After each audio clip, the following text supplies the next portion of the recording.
Okay, I'm going to tell a story. It happened in 2009, and I know probably the subject it all grabbed your attention if you're going to listen to this. Now, despite the fact that my YouTube channel has my name, my full name, the news never all they know is a neighbor found her. So my full name is never known or revealed or discovered. So to protect my privacy identification, where I live, and the unfortunate woman in this story, now I won't reveal the address, the location of the address, or her name to protect the privacy of both sides. This happened in very early 2009. Um, I was getting ready for work, and I worked. No, I've been working in restaurants since 2001, and it's now 2024. And I worked at 7 in the morning, and it's a very early part of the year, and it was very cold outside. About 25 or less, 20 to 25 degrees. You would think that less than 20 or less than 10 degrees would cause this effect, what I discovered. But it may have been less than 20 degrees or 10 degrees, but I thought it was 20 to 25 degrees. It may have been less to cause what happened to what I discovered. I was warming my vehicle up, and I went outside to turn on the engine, and it was like six thirty. After 6 o'clock in the morning, definitely. I had to be at work at 7 a.m. So I figured 6:15, 6:30. And about 6:15 maybe. I turned on the car engine to warm it up. I went back out a second. Now I'm going to my vehicle's facing me, facing my apartment door. So I go out to it'd be going to the right, the far right, and going to my driver's side door. Make sure the engine did not stall because it's so cold out. It didn't turn off. You know it didn't. The car's still running. That's the second time I went out. Now I go. Now I don't know why I didn't notice it on the left side. I didn't look at the left. I went to the right to my car door. I think it was the third time. I'm getting ready. I open my door up and get my jacket on, and I'm getting ready to close my apartment door and lock it up. But I look to my left. I don't know why I did, and I see it looks to be a clear, translucent. You would say a whitish, a clear, a very large trash bag, like a clear trash bag. It's translucent, not white, not totally white, almost see-through, but it's translucent. Most very large 30 plus gallon trash bags are that color. They would be black or translucent, but this was clear. This is no a partially clear trash bag, but it was translucent. Um, I didn't go up here. I didn't go up too close to it first, and I don't know why I did this. I went upstairs and woke my wife up and said, "Don't be startled or something." But there's a trash bag left out on the lawn to our left side. It'd be facing. It would be almost to the front of the apartment to the left of us. I'd say I was probably 15, 20 feet. Yeah, 10 to 15 feet away from my car to my left. If I'm at my apartment, it'll be to my left side. And I don't know why I told my wife this. Um, and she went out and looked at her. We looked out our bedroom window. Looked out up second floor. Looked out. Um, she looked at the window, and apparently better eyesight than I do. She noticed what appeared to be. She said, "It looks like a foot sticking out." And I said, it looked like, I thought it was a trash bag. He said, I look like a foot. So I grabbed my, no, I had, it wasn't a smartphone. It may have been a fold-up phone. I didn't have a smartphone yet. Um, and first he did not want me approaching it. And I grabbed the phone. I was getting prepared to call. No, I was going to get 911. Prepared to call 911. Not sure what I'm going to look at. I went down, opened the door up, and I approached. And my car engine's running all this time. And I'm probably going on 6:30 or better. I approached thought it was a trash bag. Approached to see the foot. It was not a trash bag. It was a green fabric bag. It turned out to be a sleeping bag. Green. It was so cold outside that the green turned a frost white. Wow. I don't care how long it's been out here, because it wasn't out here yet the day before. I saw the foot, and the ankle and foot were sticking out, and I got 911 on the phone. So what's your emergency? There's something, I thought it was a trash bag, and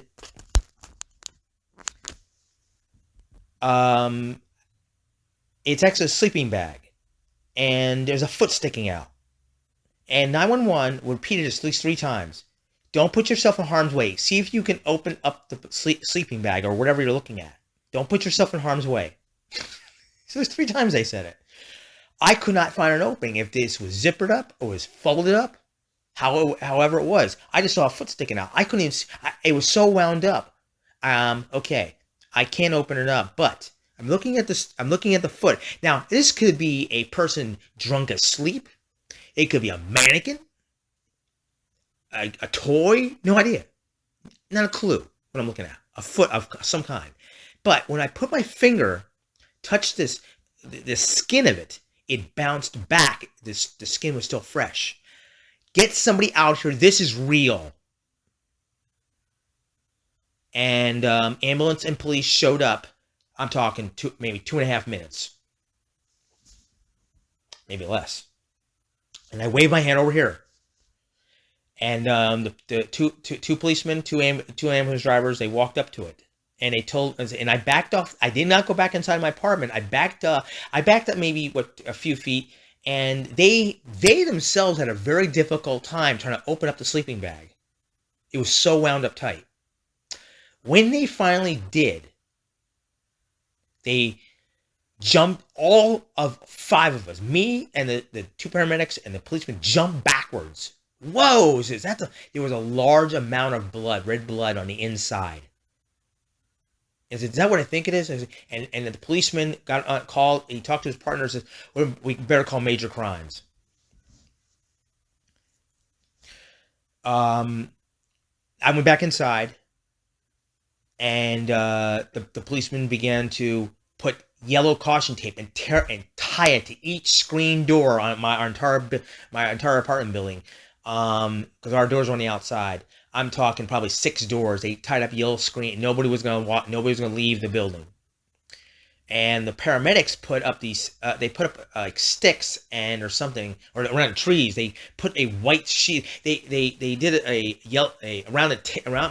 they tied yellow ribbon, yellow caution tape on our screen door handles. They put caution tape around there was like 2 or 3, not big huge trees, but they're tree branches. They were good size, sticking out of the ground. They put yellow tape, caution tape around them, and then then they put white drop sheets around where the sleeping bag and the foot is. And the thing is, they put the white sheets toward would be the rest of the buildings there were other buildings in front of us and toward the main street, so nobody approaching the parking lot could see the body, but we could see it. Because from our apartment window, we could see the sleeping bag and with the body. When the paramedics and then I'm not sure if they call anybody else yet. They put gloves on, and when they opened up the bag, it was a person badly. The person's face was badly beaten.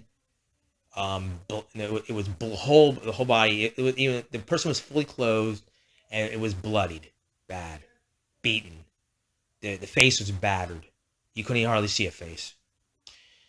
Um, Eventually, I guess the detectives, major crimes detectives of the area were called, and they I don't think that if they even made contact with any of the tenants who were home. I think our neighbor next door, she was home, and and I don't think if they get information at all. We talked to the detective, and so I'm the one who found her, and could you tell me what was it? Woman, male? It says it was a woman, and here's the thing: is the crazy thing is when police ask you for your name, your birth date. I don't know what if I try to describe exactly how I found her, and a police officer, then a detective, police officer, then a detective, and we're not much down. I found the body. They took my name, birth date, not even social security number, or anything like that. And it's okay. They didn't even do an extensive asking me anything if I knew the person, and we told them we didn't know the person if there was a tenant or not. We have no idea who she was. And we asked, can you tell us? And they said we're still investigating. Well, later that no, when at work after because I went out after I told when they told they were going to call major crimes. Okay, I have to go to my car and turn my engine off. It's okay. So I went around under the caution tape. I turned my engine off. We're not even running all this time. We're going at 6:45, 6:50, 7 o'clock in the morning. And I called work, due for 7, and it was probably going on 7:05, something like that. And I said, we have a police activity situation. I'm not gonna be able to come and work. Job is no problem with that. So I was called off work. And we can look out our window that we can see two men in suits. We assume they were detectives based on we're watching police TV shows. They were detectives in suit and ties, and they were at the far right end. Like there's so many buildings in our apartment complex, but it's this now. My wife and I had moved on to another apartment complex, so this is a former apartment complex we lived in, and there was a building and there was a space between the buildings, and it's a good distance, probably 25 yards. And the two detectives, they were to the far right, almost in between the grass area between the buildings, and they were pointing to the other building across, away from the other side of that green grass yard, the space between our buildings. They were pointing toward the other building. My wife was concerned that if I touched, because 911 wanted me to try to open up the sleeping bag, my fingerprints are on the sleeping bag. And said, your fingerprints on it, I don't think you did it. I went out, I opened the door, I went out to the detectives, waved them, and said, what? I says, I told them, my wife was concerned my fingerprints will be in the sleeping bag, because 911 told me to open it up. I said, they said, don't worry about it, they said this like 3 to 4 times, don't worry about it, don't worry about it, don't worry about it. That's all they said, don't worry about it. We did not realize that they had found a blood trail. The local news ended up there, newspapers were there. And we later learned the detectives found a blood trail. I didn't even notice it. Maybe because it was nighttime. Daylight had not hit, and I did not notice it whatsoever. There was a blood trail, almost a large spot of it. There was a green grass toward the dumpster to the left side. And there was a dumpster, and it was all green grass. But on the end of the grass toward my car, there was a large blood spot. But then there was a large blood spots toward the other building to the far right. And apparently this person, whomever did it, dragged the sleeping bag and possibly was going to throw it into a dumpster who was immediately to our left of the building. There were some woods behind us. We thought maybe they're going to drop it back there and dump it. No, we're thinking. My wife and I we're thinking that because it was maybe 6 o'clock in the morning, that the person dragged this body in a sleeping bag, and got spooked passively by an incoming tenant, or our newspapers being dropped off and got spooked by a car and left the sleeping bag there. And the local news was covering it, and I actually went out to talk to the head reporter and told him I discovered it. He was setting up a camera thing. I'm going to put me on camera talking about it. I was concerned they do not have a suspect, and this reporter said that it's going to be a while because they got to do DNA evidence. That takes months, and they didn't interview me. However, won't say who it was. One of our relatives who knows us very well, who lives in the apartment complex, said on camera, live on TV at noon, knowing, detailed who we were and we found the body. Oh, God. They don't even have a suspect, and they opened your mouth. Once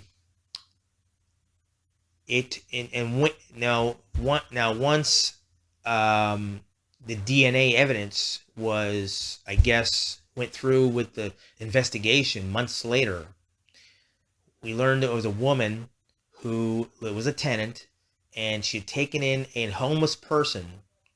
This homeless person would not help her take care of her apartment or, housekeeping or financially, whatever, and apparently took a baseball bat and beat her to death in the laundry room. That's how he had dragged and wrapped her up in a sleeping bag. This is the news report. The head reporter said many months later, beat her to death in a laundry room. There was apparently a lot of blood in the laundry room, and a lot of a blood trail. Wrapped her in a sleeping bag, and the newspapers and said a neighbor on his way to work discovered the body.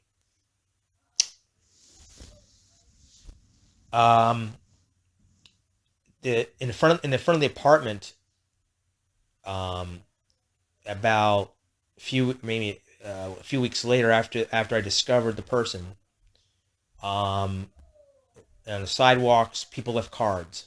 Sorry for your loss cards. I wrote a card saying, "I discovered the body. I'm sorry for your loss." Now, because I mentioned I touched her skin. I said, this is real. Get somebody out of here. I touched her. I put my finger to her ankle, her fresh skin. A paranormal event takes place. This is a few days after. I'm talking 3-4 days. Not even that much. I take our dog out back. It's still cold outside. I took our dog out back. And I had holding his leash.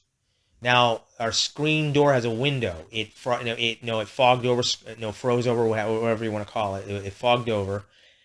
It was not entirely fogged over. I wish I had taken a photo of this. This would have made paranormal evidence history. My name. Now the screen door is locked, and my wife and my child are up there sleeping. I didn't even notice it until I brought the dog back in. My name, only my first name, not my last name. My first name is in perfect handwriting, cursive writing, spelled. My first name is spelled in perfect handwriting on the inside of the door, not on the outside, on the inside of the window. And it's like fogged over from the cold air. Perfect first name writing. Holy cow. If I had not taken a photo of it, I think I showed my wife. I don't remember. That would have made paranormal history. Holy cow, the evidence. But I believe it's because I talked to my wife's in-laws, and I told my parents, and it's possible because I made physical connection with this person who was dead, that she was responding from the afterlife. I have to believe that. So that's the story of the dead body, a murdered woman I had discovered. She'd been brutally murdered, unfortunately. So that's the story. Rest in peace, and I will not say her name. I'm going to keep her, the privacy of the family.